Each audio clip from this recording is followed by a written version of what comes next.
हरिभाऊ बागड़े जी से अपना उद्बोधन देने के लिए विनम्र आग्रह है। देश के माननीय उपराष्ट्रपति सीपी राधाकृष्णन जी, राजस्थान के मुख्यमंत्री भजन लाल जी शर्मा, पंजाब के राज्यपाल गुलाब चंद जी कटारिया जी, राजस्थान विधानसभा के अध्यक्ष वासुदेव जी देवनानी जी, राजस्थान सरकार के संसदीय कार्य मंत्री जोगाराम जी, नेता प्रतिपक्ष टेकाराम जी जूली, पूर्व अध्यक्ष, पूर्व उपाध्यक्ष, पूर्व विधायक, वर्तमान विधायक, सांसद, छायाचित्रकार, मीडिया बंधु, भाई और बहनों, राजस्थान विधानसभा के 75 वर्ष के होने के उपलक्ष्य में आयोजित ऐतिहासिक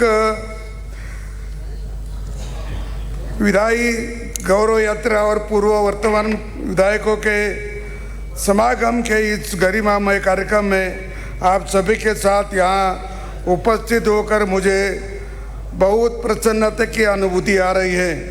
मुझे बहुत सुखद लगा रहा है कि राजस्थान विधानसभा के पूर्व और वर्तमान सदस्य यहाँ आज इस समागम में एकत्र हुए हैं। मैं आप सभी का अभिनंदन करता हूँ, स्वागत भी करता हूँ। जिन विधायकों को आज सम्मानित किया जा रहा है उन्हें मेरी ओर से बहुत बहुत बधाई और शुभकामनाएं। मैं भी विधायक रहा हूँ, मंत्री रहा हूँ और स्पीकर भी रहा हूँ, तो सभागृह में क्या क्या काम चलता है, कैसा चलता है, उसका पूरा अनुभव भी, प्रतिपक्ष कैसे काम करते हैं वो भी मुझे अच्छा अनुभव है। लेकिन मुझे किसी ने एक बार पूछा था कि सभागृह अध्यक्ष बने तो ज़्यादा महत्व का काम कौन सा होता है, तो मैंने बोला कि सबको नीचे बैठो, नीचे बैठो, ये अध्यक्ष का काम बहुत मुझे ये भी मैं सुना कि लोग बोल रहे, लोग कहते हैं कि भारत में लोकशाही का जो उदय हुआ या लोकशाही आ रही वो अंग्रेजी की ओर से आ रहे। ये तो गलत है। हमारे पास पूर्व से लोकशाही है। मैं बताना चाहता हूँ कि अपने पहले पंतप्रधान माननीय जवाहरलाल जी नेहरू जी, तो उन्होंने जो किताब लिखी हिंदुस्तान की कहानी, तो उसमें एक लिखा है उन्होंने, कोई तेरी बाहर के देश के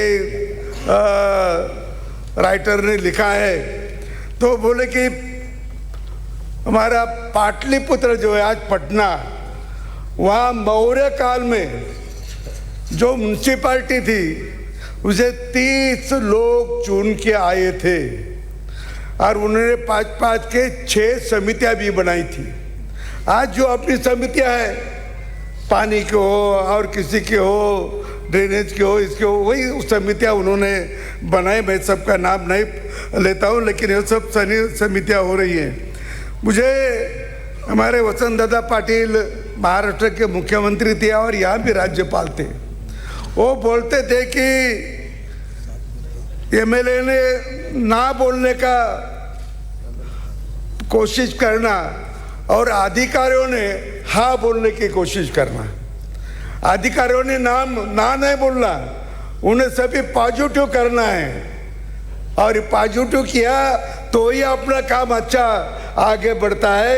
इसलिए सभी अधिकारियों ने हाँ बोलने का ही सोचना चाहिए, पॉजिटिव को सोचना चाहिए। आपका होता है कि नहीं? आप देखिए, अब महात्मा सोशल मीडिया पर अनियंत्रित अश्लील कुछ बहुत आते हैं, तो उसको कैसे अपन दुरुस्त करेंगे, पाबंद करेंगे या उसको मिटा देंगे, इसका भी अपने विचार करना चाहिए। नहीं तो हमारी जो संस्कृति है हमारी है वो बहुत खतरे में भी आ जाएगी, ऐसा मुझे लगता है।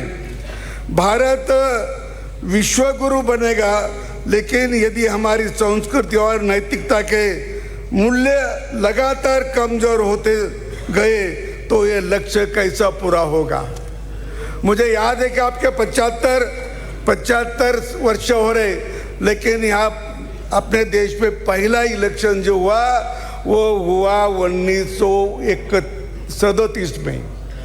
राजस्थान में नहीं हुआ। राजस्थान में यहाँ सब राजे लोग थे, उन्होंने कमेटियां बनाई, बोर्ड बनाए, चले।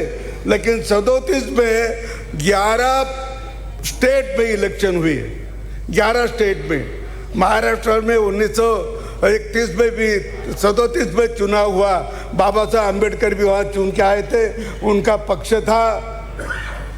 शेड्यूल कास्ट फेडरेशन, तो उनके 17 सदस्य आए थे और उनका चिन्ह था मानुष, और वो बैलेट पेपर पे था 37 और 1947 का। लेकिन 52 में पहला इलेक्शन हुआ, वो बैलेट पेपर पे नहीं था।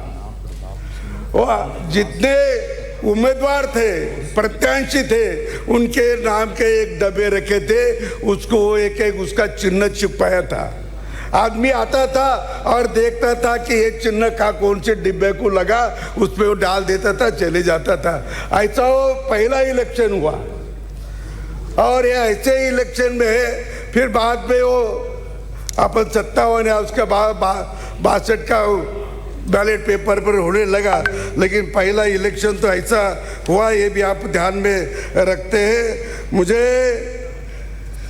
मुझे आपके यहाँ भी जो आपकी सदस्य संख्या है ये 1977 की है। 1977 में 150 संख्या हो गई, अब 49 साल हो रहे। 50 साल में एक भी एमएलए की संख्या यहाँ बढ़ी नहीं, एक भी मतदार संघ बढ़ा नहीं। अभी मतदार संघ बढ़ाने की कोशिश चल रही, लेकिन आप हाँ बोले तो आप तो ना बोल रहे, बढ़ाना है ना। उनको लगता सबने को बढ़ाया, लेकिन उधर हाँ बोलना चाहिए, वो भी ध्यान में रखना चाहिए, ऐसा मुझे लगता है। और मैं इस बात से ये आपको विनती करता हूँ कि आपने मुझे बुलाया, स्मरण किया और मेरा स्वागत भी किया। इसके लिए मैं आप सभी का आभार व्यक्त करता हूँ और मेरे वाणी को विराम देता हूँ। जय भारत, जय राजस्थान। बहुत बहुत धन्यवाद माननीय राज्यपाल महोदय। The 4-decade-long public life of Shri C.P. Radhakrishnan ji, the 15th Vice President of the Republic of India, epitomized dedication to ethical values, probity and dignity. Prior to being elected as Vice President, Your Honor